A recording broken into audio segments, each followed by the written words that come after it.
Paz do Senhor. Nós tivemos o privilégio, a honra de, nesse final de semana, estar representando o bispo lá no Rio Grande do Sul, Tramandaí. Era uma convenção e uma conferência missionária, né? Ministrei na sexta-noite, no sábado pela manhã, que seriam os 2 períodos do bispo. E ele me passou uma mensagem na próxima semana, na semana passada, perguntou qual era o meu compromisso para o final de semana, porque ele fez a cirurgia e não podia estar lá. Eu tinha um compromisso em Goianésia, a conferência missionária, mas eu disse: bispo, estou à sua disposição.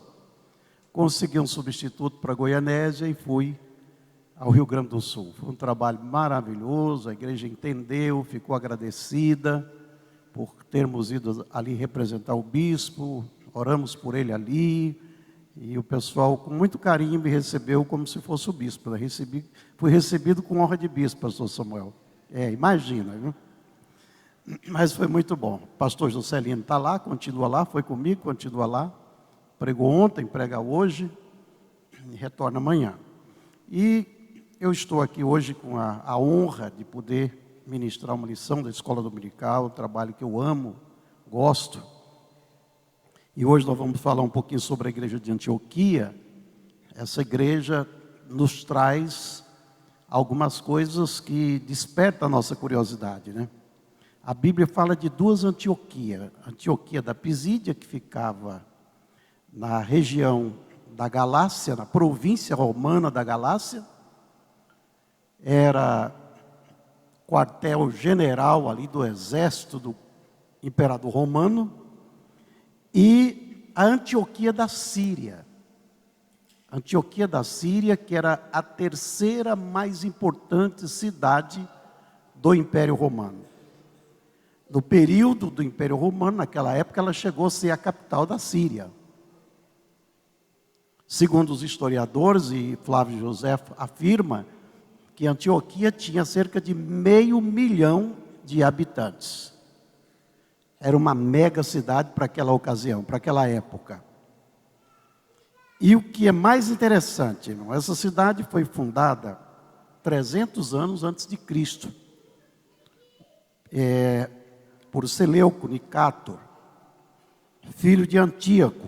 E colocou o nome dessa cidade, Antioquia, em homenagem ao seu pai. As 2 Antioquias foram colocadas em homenagem ao seu pai, Antíoco. E foi aí que nasceu a 2ª maior igreja do Novo Testamento. A primeira foi em Jerusalém. Quando ocorre a perseguição em Jerusalém, depois da morte de Estevão, claro, ali aquela perseguição promovida pelos judeus e avalizada por Saulo naquela época, a Bíblia diz que Saulo consentiu na morte de Estevão. Os cristãos se espalharam. A Bíblia diz lá em Atos, capítulo 8, versículo 4, que os que foram dispersos pela perseguição saíram pelo mundo afora anunciando a morte e a ressurreição de Jesus Cristo. Houve um grande avivamento em Samaria.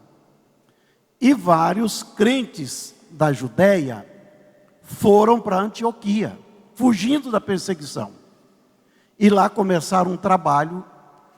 Almas começaram a se converter, um avivamento começou a surgir, e a Bíblia diz que a notícia desse avivamento chegou em Jerusalém. E quando a notícia chega em Jerusalém, resolveram mandar Pedro para lá, para averiguar se realmente isso era verdade. Pedro constata que realmente estava havendo um grande avivamento, e que precisava de mais alguém. Aí, irmãos, entra a história do Paulo e Barnabé. Quando Saulo se converteu, ele chegou em Jerusalém, ninguém queria se juntar com ele. Só Barnabé que acolheu. Barnabé não era preconceituoso. Acolheu Saulo, deu todo apoio, e ele cresceu no ministério. E aí Saulo, naquele período, quando surgiu o avivamento, Barnabé se lembrou dele, foi atrás dele.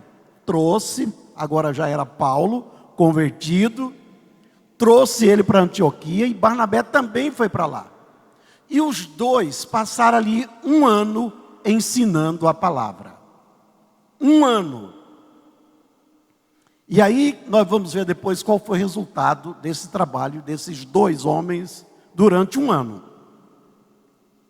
Então, em Antioquia, o avivamento foi tão grande, o ensino qualificou tão bem a igreja, que pela primeira vez os discípulos foram chamados de cristãos, porque pareciam demais com Jesus, seguiam sua doutrina, obedeciam seus ensinamentos, de tão parecido que eram, que foram chamados de cristãos. Bom, passando um pouquinho essa história de Antioquia, vamos ao que interessa, a lição. Aqui na introdução diz o seguinte: o Espírito Santo deve ser o agente principal para uma igreja bem-sucedida. Amém? Mas deixa eu completar uma coisa. A igreja do Senhor, ela tem um quadripé, que não pode faltar um. É como se fosse uma mesa que tem 4 pernas. Se você cortar uma, ela vai cair. Se cortar 2, pior ainda. Se cortar 3, ficar só uma, ela não vai parar em pé. Então o Espírito Santo é um dos quadripé da igreja bem-sucedida. Qual é o primeiro? O primeiro é a oração. Nenhuma igreja sobrevive sem oração. Alguém diz que a palavra é o alimento espiritual, mas a oração é o oxigênio da alma. Você consegue viver sem respirar? Tenta por 1 minuto. Se você for tentar, você vai morrer asfixiado.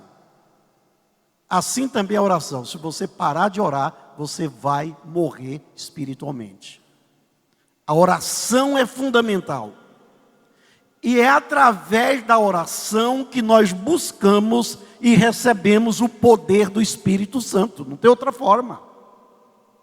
Quem mais ora, mais se beneficia desse poder. Você conhece um crente que ora quando ele abre a boca para falar? Porque o Espírito Santo avaliza seu tempo de oração. Quanto mais tempo você gasta na presença do Senhor, mais o Espírito Santo te enche.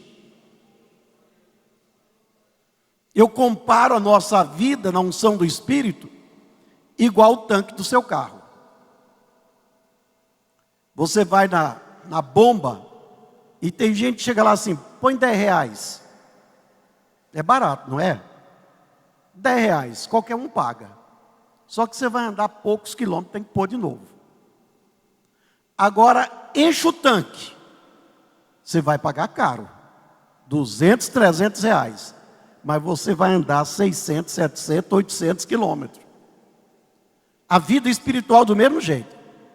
Tem gente que vive aí espiritualmente colocando 10 reais de oração o tempo todo. E de repente, irmão, quando a gasolina acaba, o que é que acontece com o carro? Ele para. Crente sem oração, para. Carro sem gasolina tem que andar empurrado. Você já viu a força que se faz para empurrar um carro? Meu primeiro carro foi uma Rural. Vivia mais quebrado do que funcionando. E para empurrar tinha que ser um mutirão. 5, 6 homens para empurrar. Pensa, tanto que era pesado. Só que quando ele funcionava, carregava nós tudo. Carregava nós tudo. Assim a igreja. Igreja que não ora é um peso para o pastor. O pastor morre do coração tentar empurrar essa igreja pesada. Uma igreja pesada. Tem tantos pastores aí que estão estressados, esgotados de tanto fazer força. Uma igreja que ora, carrega o pastor. Ela é leve. O pastor sente daqui a unção aí dos bancos. Amém, irmão? Então, o primeiro quadripé é a oração. O segundo é o Espírito Santo. Quando você ora, recebe o Espírito Santo. E o terceiro, a pregação. A igreja só cresce se pregar o Evangelho. Está lá em Romanos 10. Todo que invocar o nome do Senhor será salvo. Mas como vai invocar se não crer? Como vai crer se não ouvir? Como ouvirão se não houver quem pregue? E eu acrescento, como alguém vai pregar se não for enviado? Tem que ser enviado. Agora, como alguém envia se não tiver o dinheiro para sustentar? Aí pega todos nós, né? Então a igreja cresce, prospera com oração, com a unção, poder do Espírito Santo e a pregação. E o último quadripé, o ensino. É isso que mantém a igreja de pé. Oração, unção, pregação e ensino. Não pode faltar um desses. A igreja de Antioquia tinha oração, os mestres da igreja, profetas, doutores que ali estavam. A Bíblia diz que eles oravam, jejuavam e serviam o Senhor. Aí não é de duvidar que o Espírito Santo estava ali. Aí nesse clima, nesse ambiente de oração, de jejum, de quebrantamento. E percebe aí, quem orava aí era a elite da igreja. Não era simplesmente as irmãs pobres do círculo de oração. Eram os doutores, era a gente do palácio de Herodes. Eram pessoas da elite que estavam orando, jejuando e servindo ao Senhor. Aí o Espírito Santo se manifesta e diz: apartai-me a Barnabé e a Saulo para a obra que eu os tenho chamado. Quando a igreja ora, o Espírito Santo se manifesta. Quando o Espírito Santo se manifesta, ele dá a diretriz para a igreja cumprir. Ele determina a tarefa que a igreja tem pela frente. E ele não apenas determina qual é a tarefa, ele acompanha, ele ajuda, ele orienta. Amém? Então a igreja cresce pela pregação. Cresce em número pela pregação. A igreja cresce em maturidade pelo ensino. A igreja cresce em espiritualidade, ou seja, na graça, pela oração, pelo jejum, pela santificação, pela palavra, pela dedicação espiritual. Por isso é que Pedro diz: crescei na graça e no conhecimento. Alguém diz que a graça e o conhecimento são as duas asas da igreja. Se faltar uma, ela cai. São as duas asas que mantêm o equilíbrio da igreja: graça e conhecimento. Tem gente que se enche de graça, mas depois vira um ignorante, porque não tem conhecimento. Começa a agir de forma,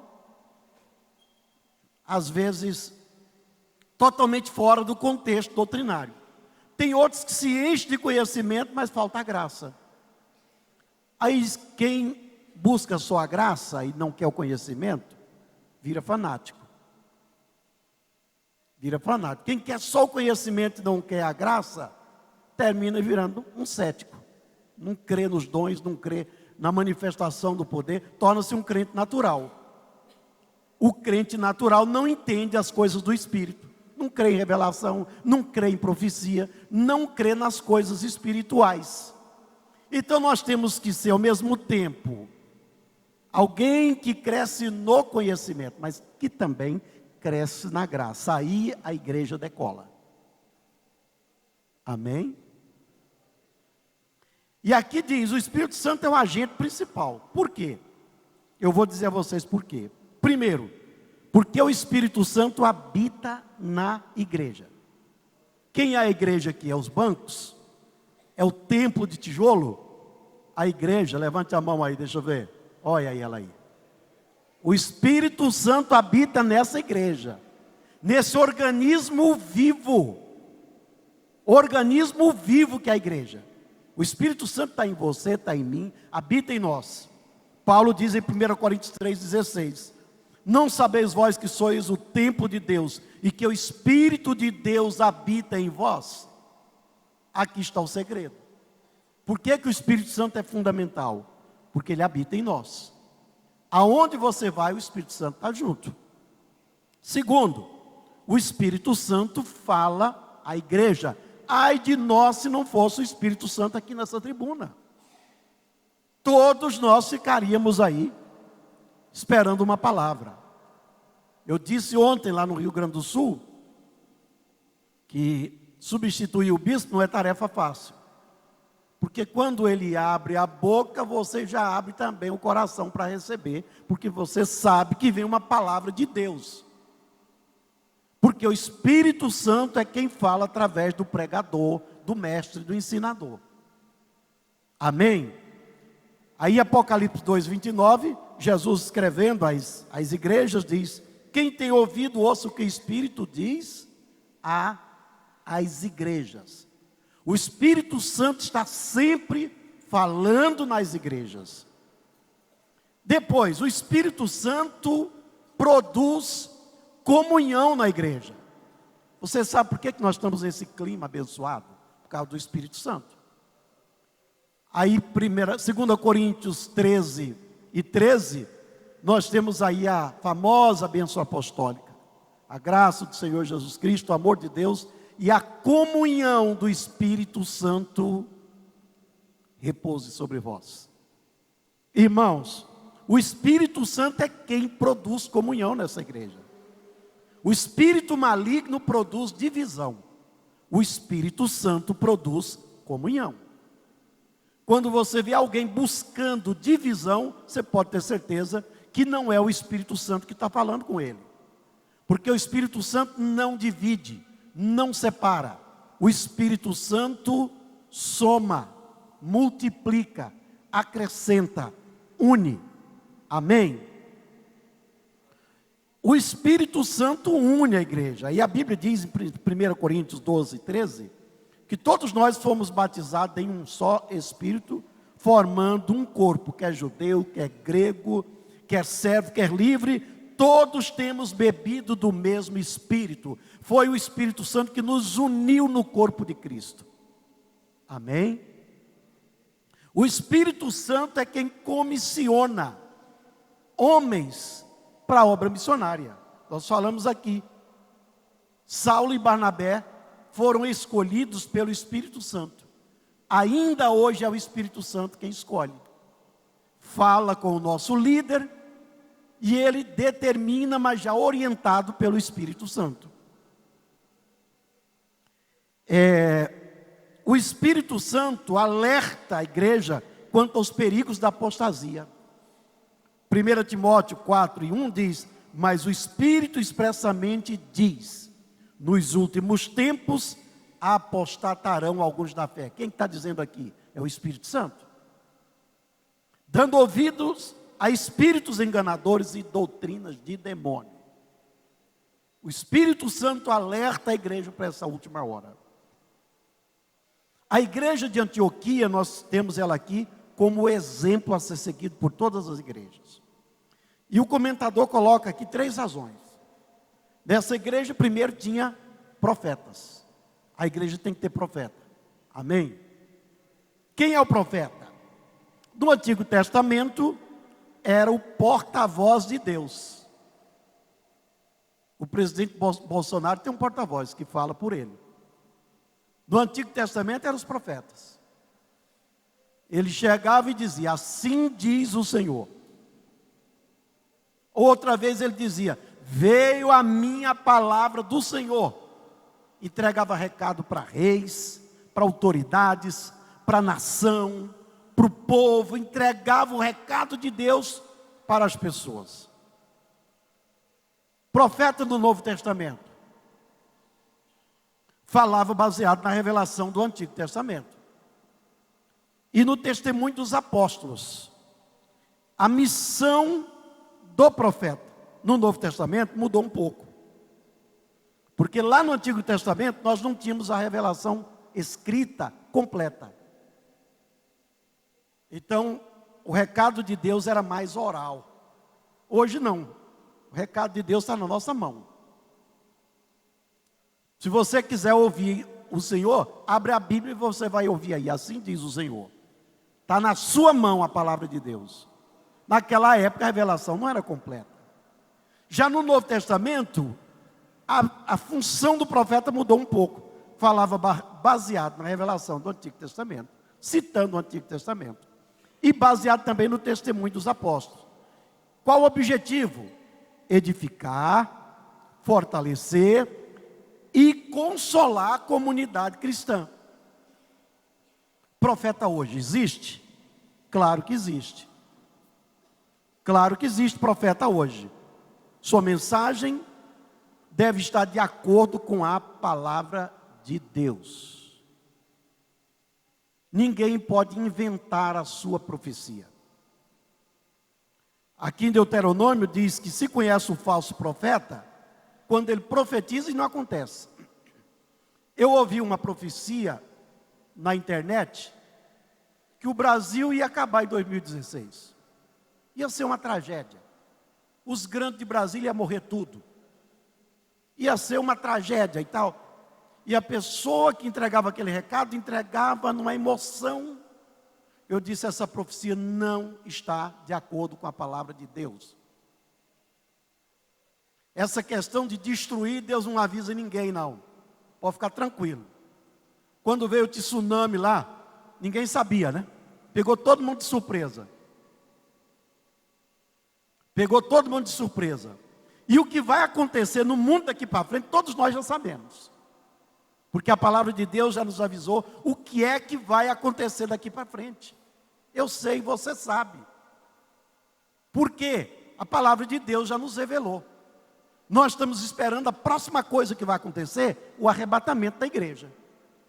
Eu sei, você sabe disso. Por isso é que nós tomamos ceia, alertamos os irmãos. Fique pronto, se prepare, porque a primeira coisa que vai acontecer daqui para frente, o arrebatamento da igreja. Segundo, a grande tribulação. Terceiro, vem o quê? A volta de Jesus em glória e o reino milenial. Em quarto, vem o quê? Vem o julgamento das nações, o estabelecimento do reino, depois vem o final, juízo final e o perfeito estado eterno. Está tudo definido, tudo traçado, e nós não vamos sair do que a Bíblia diz. Amém, irmãos? Então, tudo aquilo que a Bíblia não diz, você não deve se preocupar. E nem julgar quem profetizou. Paulo diz, ouve tudo e fique com o que é bom. Amém? Então tem profeta hoje? Tem. Mas a sua mensagem tem que estar de acordo com a Bíblia. Qual é o objetivo? Edificar, consolar, confortar. A Bíblia diz que João Batista foi chamado de profeta. Lá em Lucas 1:16, diz, ele será chamado profeta do Senhor. Você não encontra João Batista falando em língua e profetizando. Como é que João Batista profetizava? Raça de víbora. Quem vos ensinou a fugir da ira futura? O machado está posto à raiz da árvore. Essa era a profecia de João Batista. Mandando o povo consertar. Jesus foi chamado de profeta. Quando ele ressuscita o filho da viúva de Naim, o povo falou, Deus visitou o seu povo e um grande profeta está entre nós. Grande profeta. No caminho de Emaús, os discípulos conversando com Jesus sem conhecer. E aí Jesus pergunta, o que vocês estão tristes, o que está fazendo, o que está acontecendo com vocês? Mas será que só tu não sabe o que aconteceu esses dias em Jerusalém? Como mataram Jesus Cristo, grande profeta do Senhor. Homem poderoso, profeta poderoso. Jesus foi o grande profeta. Agora, que dia você viu ele falar línguas estranhas e profetizando? Mas ele era profeta do Senhor. Eu sou profeta.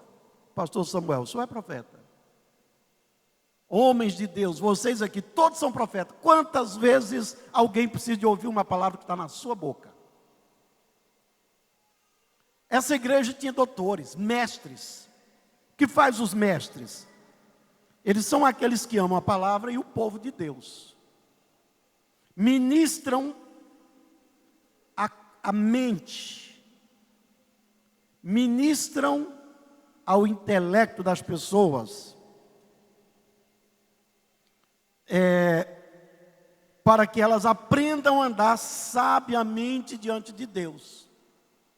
Efésios 4 fala disso. Jesus subiu e deu dons ministeriais à igreja. Depois vamos estar falando sobre esse assunto. Ensina como ministrar o Senhor, como ministrar os outros, como ministrar o mundo.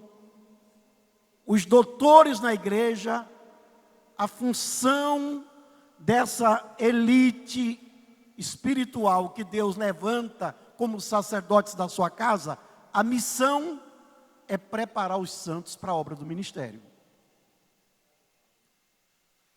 Então a Bíblia diz que, Paulo diz em Romanos 12, 7, se é ministrar, seja ministrar, mas se é ensinar, haja dedicação ao ensino. Essa é a tarefa do mestre. Deus tem levantado muitos mestres no Brasil, muitos mestres das nossas igrejas, e louvamos a Deus pela vida desses mestres. A Bíblia diz que nessa igreja, a mão do Senhor era com eles, grande número se converteu ao Senhor, e sucedeu que todo um ano se reuniam naquela igreja, e ensinaram muita gente, e por causa do ensino, os cristãos foram os discípulos pela primeira vez chamados de cristãos. Nessa igreja tinha profeta, nessa igreja tinha doutores, nessa igreja tinha missionários. Missionários de hoje exercem o ministério dos apóstolos da igreja primitiva. Qual é o trabalho dos apóstolos? Qual era o trabalho dos apóstolos? Fundar a igreja. Era o trabalho de Paulo. Assentar o fundamento de novas igrejas, designar presbítero, pastores, líderes, para cuidar dessas igrejas, e ele seguia adiante, ficando naquele local pelo tempo que fosse necessário. Paulo, quando queria ir para a Ásia, ir para a Bitínia, o Espírito Santo disse para ele, não vá. Está lá em Atos 16. E aí a Bíblia diz que à noite ele teve uma visão, o varão da Macedônia dizia, passa a Macedônia e ajuda-nos. E Paulo foi. E ele ficou na cidade de Coríntios, lá um período, e lá houve um levante contra ele. Todo sábado Paulo era meio polêmico, ia para a sinagoga e discutia com aquela gente, pastor Samuel. Discutia. E eles resistiram Paulo, de uma certa forma, que um dia Paulo se aborreceu e falou, bateu a poeira dos calçados, estou livre do sangue de vocês. Vou embora e não volto aqui mais. De noite o Espírito Santo fala para ele, não vá, fica aqui. Fales e não te cales, porque eu tenho muito povo nessa cidade. Sabe quanto tempo ele ficou lá mais? 1 ano e 6 meses. Porque o apóstolo, o missionário, a tarefa dele é ficar o tempo que for necessário. Se ele quer ir embora antes do tempo, Deus diz, não, você não terminou o trabalho, fica mais, permaneça aí. Cumpriu a tarefa, Deus diz, vai embora. Nós temos um pastor aqui em Goiânia, hoje está com o pastor Adilson, o Yutim, foi um missionário apóstolo. Por onde ele passou, fez uma revolução. Fundou muitas igrejas, abriu trabalho, construía, torto, errado, de qualquer forma, mas estava construindo, fazia dívida, atolava no cartão de crédito, levava o pacote de carnê para o pastor Adilson. Pastor Adilson, mas e o Tim? Não pode o Tim. Não, pastor, é só esse. Pagava aquele, vinha outro, né? Mas ele ficou um período de quase 2 anos em Formosa do Rio Preto, ele abriu umas 15 congregações. Foi para São Raimundo Nonato, pastor Samuel, o senhor viu lá. Nós inauguramos a igreja que parecia um forno de assar pizza. Pastor Samuel nos acompanhou, inauguramos 7 por dia. Uma igreja cavada na serra, não tinha janela, não tinha vitrô, só tinha a porta de entrada, parecia um forno. Inauguramos a igreja sem porta, sem vitrô, sem piso. Ele não estava nem aí, não, eu quero inaugurar. Mas deixou lá a sua marca, uma grande obra. Só que a função dele era temporária. Ele ficava aquele período, começava a ligar para mim, pastor, meu tempo terminou, me tira daqui. Seu Tim, fica aí mais. Não, pastor, eu sou igual trator de esteira. depois do asfalto pronto, eu não posso passar em cima. Se eu passar, eu estrago. Se eu ficar aqui, eu vou estragar essa obra. Isso é consciência missionária, irmão. Tem gente que levanta a obra, depois fica lá até acabar. Não quer sair. A obra de Deus é assim. Você fica o tempo que é necessário. Deus falou, chega, acabou, vai embora. Nós estávamos muito bem lá em Minaçu. Muito bem. Um ano Deus começou a incomodar, tanto eu como minha esposa. E chegou um dia que Deus usou uma irmã daquelas atrevidas. Chegou e falou, meu servo, seu tempo aqui acabou. Vai para Goiânia. É lá que eu vou te usar. Vai embora. E ainda deu um veredito final. Não insista mais em ficar nesse lugar. Acabou. Eu vou fazer o quê? Vou teimar? Vou dizer não saio? Disse para minha esposa, acabou. É um checkmate. Vamos embora. Certamente Deus tem algo mais para nós aí na frente. Estamos aqui. Se ele falar é para frente, nós estamos aí, né? Discutir com Deus não pode, né? Então os apóstolos de Cristo, eles tiveram um papel importante, não só para aquela época, mas para todas as gerações. O que é que eu estou ensinando hoje? Palavra de Paulo, palavra dos apóstolos. Qual a doutrina que nós ensinamos hoje? Doutrina dos apóstolos. Então o trabalho deles continua. A igreja era saudável, e já explicamos aqui. Tem 3 aspectos importantes dessa igreja. Saudável porque tinha ensino. Primeiro, a igreja tem a tarefa de ensinar verdades. A verdade de Deus, como revelada nas Escrituras. Só que aqui eu abro um parêntese. Lá em Efésios 4:15, diz que a verdade tem que ser ensinada em amor. O bispo Abner falou aqui, que tem muitos obreiros que falam coisas pesadas e falam comigo, é assim. Deus mandou eu falar, eu abro a boca e falo, e não quero saber as consequências. Falou, tudo bem, você pode falar, mas depois você se responsabiliza pelo estrago que você está fazendo. Ele disse, eu sou medroso. O João Batista falou contra Herodes e perdeu a cabeça. Aí Paulo resolve esse problema. Ele falou, fala a verdade em amor. A verdade falada em amor, irmão, todo mundo recebe da glória a Jesus. Nós tínhamos um irmão lá em Minaçu, que quando eu dava aquela terça-feira mais apertada, ele gritava, chega, ataca, Jeová. Só que quando a ataca chegou nele, ele não aguentou. Desviou.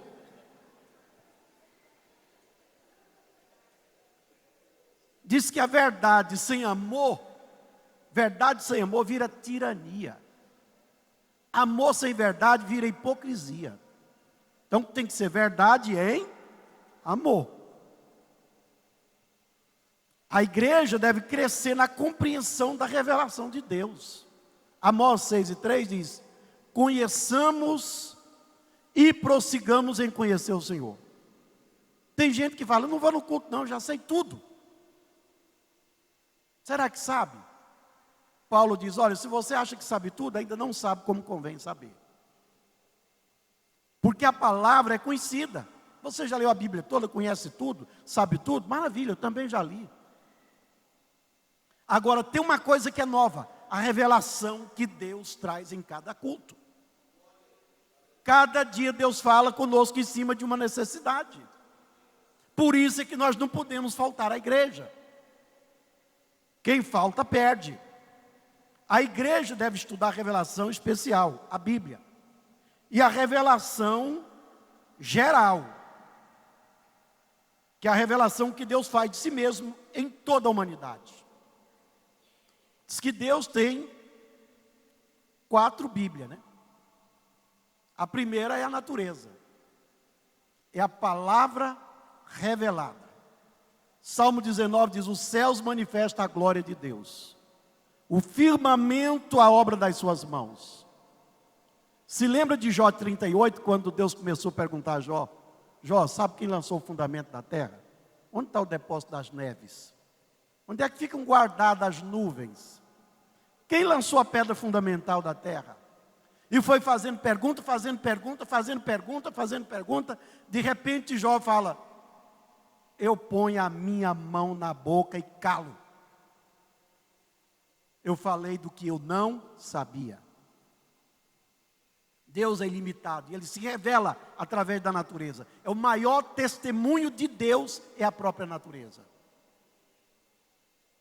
Segundo a Bíblia de Deus, é a Bíblia encarnada, que foi Jesus. Ele foi o Verbo encarnado. A terceira é a palavra escrita, essa que está na sua mão. A quarta Bíblia é você. Paulo diz: nós somos o quê? A carta escrita e lida por todos os homens.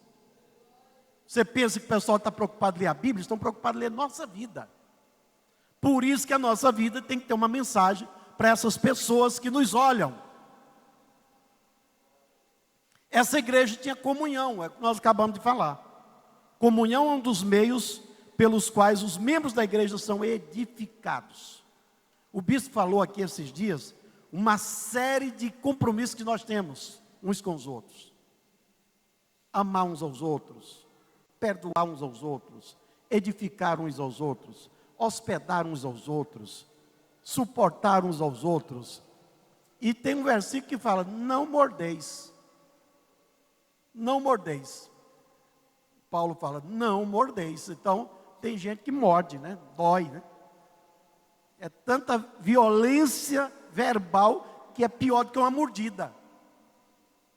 Então, os escritores já completam aí a frase dizendo: não mordeis uns aos outros. Nós nos edificamos uns aos outros. A igreja é o corpo cuidando do corpo. Quem cuida do seu corpo não são os membros do seu corpo? Você leva uma pancadinha na cabeça, quem acode? A mão. Está doendo? A mão. Você é uma mão dessa igreja, para curar feridas, para aliviar a dor de quem está com problema. E aí Paulo diz: olha, se você encontrar alguém que foi surpreendido numa fraqueza, não expõe, não fale mal, não julgue. Se você acha-se espiritual, ajude esse irmão no espírito de brandura, de mansidão, olhando por ti mesmo. Hoje é ele que está caído, amanhã pode ser você. E aí a Bíblia diz: quando um membro padece, 1 Coríntios 12, 26, todo o corpo padece. Quando um membro é honrado, todos os membros também são honrados. Então, diz aqui o comentador, que quando nós compartilhamos aí a comunhão uns com os outros, a dor diminui e a alegria aumenta. O compartilhamento espiritual, oração, comunhão, diminui a nossa dor e aumenta a nossa alegria. Amém? Essa igreja tinha comunhão, mas tinha também missão. Está aqui na revista, né? Era ensino, comunhão, missão. Porque o objetivo número 1 do Espírito Santo é missão. Eu disse lá no Rio Grande do Sul, preguei à noite lá, e eu disse para ele: irmão, você pensa que obra missionária, isso é uma questão nossa, que nós escolhemos fazer ou não? Não, isso é um projeto de Deus, e o Espírito Santo é quem cuida dela. É o Espírito Santo que diz vai, é o Espírito Santo que nos incomoda. Então a salvação é o primeiro objetivo do Espírito Santo na nossa vida. O trabalho inicial do Espírito Santo é nos convencer do pecado, da justiça e do juízo. O que significa isso? Tem gente que é pecador e acha que não é. Eu acho que todos nós um dia já fizemos um apelo e a pessoa fala: eu não bebo, não fumo, não jogo, sou um esposo exemplar e está tudo bem. Aí o Espírito Santo fala: não, você nasceu em pecado, foi gerado em pecado, continua em pecado. E se você não se converter, a justiça de Deus vai te achar. E o juízo de Deus vai te julgar. Por isso é que lá, em Eclesiastes capítulo 12, Salomão diz: olha, tudo que eu falei em Provérbios, tudo que eu falei em Eclesiastes, tudo que eu falei para trás, esquece. Eu quero resumir o meu conselho numa única frase. Tudo que o homem precisa é temer a Deus e guardar os seus mandamentos. Esse é o dever de todo homem, porque Deus vai julgar toda a obra, até mesmo aquela que está oculta. Então o Espírito Santo está aí para convencer. Quando alguém levanta a mão e se converte, pensa que foi o pregador que persuadiu, foi o Espírito Santo que falou. Então evangelizar e ganhar almas para Jesus é ainda a tarefa prioritária da igreja. Obra missionária deve ser cumprida na unção e na autoridade do Espírito Santo. Igreja usada pelo Espírito Santo, e aqui entra a parte espiritual da igreja. Espírito Santo e o cristão. Isso aqui é uma coisa interessante, né? A salvação é o primeiro objetivo, nós falamos. E o segundo objetivo é nos encher de poder para uma vida de serviço. Tem gente que é cheia do Espírito Santo, fala línguas, revela, mas não dá um passo atrás dos pecadores. Sabe para que nós somos cheios do Espírito Santo? Para ser testemunha em Jerusalém, Samaria, toda a Judéia e até os confins da terra. Quando Jesus batizou, e que ele depois do deserto entra na sinagoga de Nazaré, diz: o Espírito do Senhor está sobre mim, e me ungiu para revelar, falar línguas estranhas, ser arrebatado, ver o céu, e ir no inferno, e ver coisa que ninguém nunca viu. Foi isso que Jesus disse? Não, o Espírito Santo está sobre mim, me ungiu para evangelizar pobre, miseráveis, apregoar a liberdade dos cativos, dar vista aos cegos, libertar os oprimidos e anunciar o ano aceitável do Senhor. A tarefa do Espírito Santo, primeiro, é me salvar. A segunda é me capacitar para fazer a obra que Deus quer que eu faça. Amém? Fruto do Espírito. Fruto do Espírito Santo. Por que que aparece aqui no singular? Fruto do Espírito aqui no singular aparece exatamente para mostrar a unidade, né? A unidade desse fruto. Alguém compara o fruto do Espírito como uma laranja, uma mexerica de 9 gomos. Você pega uma mexerica inteira, mas você abre ela, está cheia de gomos. Aí a palavra de Deus destrincha aqui. É uma obra, é algo que o homem não produz. O homem só produz obra. O Espírito Santo é quem produz fruto. Tudo que o homem faz não tem vida, é morto. Isso aqui é uma obra humana, não tem vida. Esse microfone é importante, mas não tem vida. É obra do homem. Tudo que o homem faz é obra. Por isso a Bíblia fala obras da carne, porque a única coisa que nós produzimos é obra. Agora, quem produz fruto em nós? O Espírito. E o fruto é algo que só o Espírito produz em nossa vida. E o fruto aqui está no singular, indicando a unidade dessas virtudes na nossa vida. O fruto é o ideal de santificação para a vida do cristão como estilo de vida. O que é que a Bíblia está dizendo aqui? O Espírito Santo quer que eu viva todo dia em amor. Se você concorda, diz amém. Que eu viva alegre. Que o primeiro fruto aí é amor, paz, alegria e paz. Que eu viva em paz. Amém. Que eu seja paciente, longânimo. Amém. Que eu seja benigno e bondoso, amém. Que eu seja manso, que eu tenha fé, que eu tenha domínio próprio, amém. Então preste atenção. Esses 3 primeiros frutos é para nós estar bem com Deus. Amor, alegria e paz. Para você estar na presença de Deus, você precisa ter essas 3 virtudes. A segunda, longanimidade, benignidade e bondade, é para mim estar bem com vocês. Se eu sou paciente, se eu sou benigno, se eu sou longânimo, eu não vou ter problema com vocês. Mas a terceira Aqui os frutos, fidelidade, mansidão e temperança, é para mim estar bem comigo mesmo. Quando eu tenho fé, quando eu sou manso, quando eu sou humilde, quando eu tenho equilíbrio, domínio próprio, o maior beneficiado sou eu. A Bíblia diz, bem-aventurados os mansos, porque eles herdarão a terra. E a Bíblia diz que a fidelidade, meu irmão, é o segredo da nossa vitória. Ser fiel até a morte e receberás a coroa da vida. Amém? Agora vem os dons do Espírito. Os dons do Espírito. Acho que eu já passei aqui, doutor Alberto. Estou terminando. Vem os dons do Espírito. Nós temos na Bíblia dons espirituais. Na verdade é o seguinte, nós temos dons naturais. Quando eu vejo aqui a missionária Elza tocando aquele teclado, é um dom natural. As duas mãos, sem olhar para nada, e canta, e não erra, e está tudo certinho. Isso é um dom natural. Quem canta aqui, abre a boca, canta, tantos cantores maravilhosos que cantam, isso é um dom natural. Você vê pessoas que têm dom natural que você não acredita, é coisa incrível, né?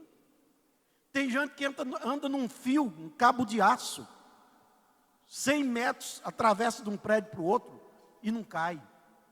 Habilidade natural. Mas tem os dons espirituais. Está lá em 1 Coríntios 12. E tem os dons de serviço. O bispo falou aqui esses dias. Dons de serviço estão em Romanos 12, 3 a 8. E tem os dons ministeriais que estão aí em Efésios 4 e 11. Mas o comentador faz menção aqui aos dons espirituais. Primeiro, os dons de expressão verbal, que é variedade de língua, interpretação de línguas e profecia. Segundo, dons de revelação, palavra da sabedoria, palavra do conhecimento e discernimento de espírito. Terceiro, dons de habilidade ou de poder, dom de fé, dom de cura, dom de milagres. Então, na verdade, irmãos, o que nós estamos aprendendo aqui é o seguinte: a experiência pentecostal, ela não ficou no passado. Ela está no passado, ela está no presente e continuará no futuro.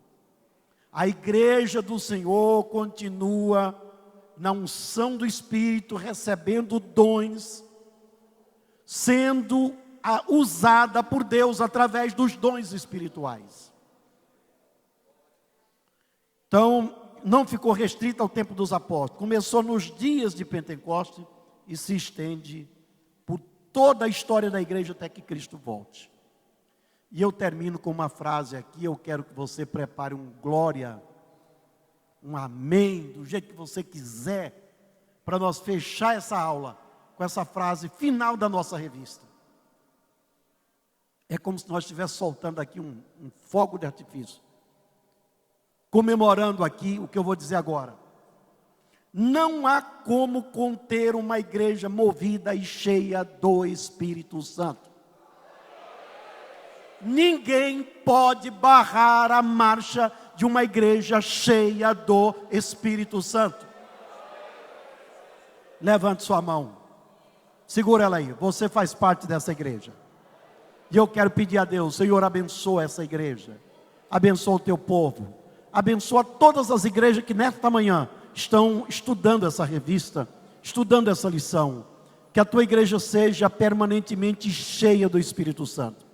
Que o avivamento que ocorreu em Jerusalém e Antioquia continue ocorrendo nos nossos dias. Que novas igrejas surjam, Senhor, na unção, na autoridade do Espírito, Senhor. Através dessa igreja completa, que tem ensino, que tem doutrina, que tem mestre, que tem profeta, que tem missão e que tem dons espirituais. Abençoa o teu povo, recompense todos aqueles que vieram à tua casa esta manhã. Ó Deus, nós te louvamos e te agradecemos no nome de Jesus.